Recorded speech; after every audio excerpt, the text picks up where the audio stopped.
A vállalkozók 90%-ának az a legnagyobb problémája, hogy hiába megy ki hozzájuk egy marketinges cég, vagy egy videós ügynökség, hiába csinálnak neki 10-20-30 videót bizonyos időtartam alatt, hogyha nincsen meg az a varázsa maga a személyiségnek, aki csinálja az egész vállalkozást, vagy maga a csapatnak, vagy maga úgy az egész milliónek nincs meg úgymond az a varázsa, az autentikája, vagy hogy is mondjam ezt nincs meg maga nincs mivel identifikálni ezt az egész céget. Elsősorban a legnagyobb probléma az, hogy nem is tudjuk identifikálni őket. Tehát, hogy nem szerepelnek sokszor a videókban, nem akarnak ők szerepelni, nem akarnak megnyilvánulni, pedig övéjük a vállalkozás. Ők találták ki ezt az egészet. Ők álmodták igazából úgymond a színpadra, és nem ismerjük őket. Ez egyik legnagyobb probléma. Nem tudjuk, hogy miért csináljátok, nem tudjuk azt, hogy hogyan csináljátok, nem tudjuk kulisszatitkokat, nem ismerünk titeket.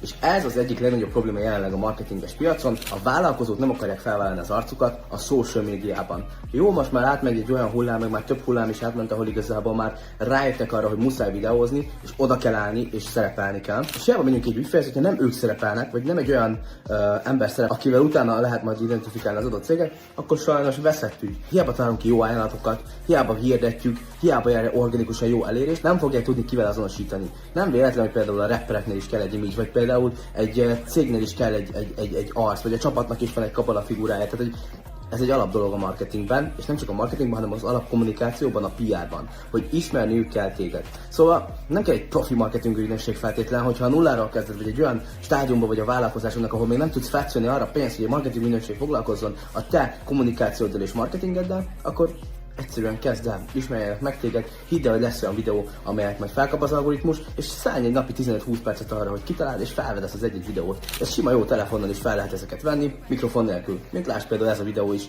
egy sima egyszerű videó, semmi nincsen, csak a mondani való az, ami fontos. Szóval nyomassatok ezzel rá, mert igazából ennek sem titka van, hanem ára konkrétan. Nyomatni kell, meg kell, hogy ismerjenek, és minden jó lesz.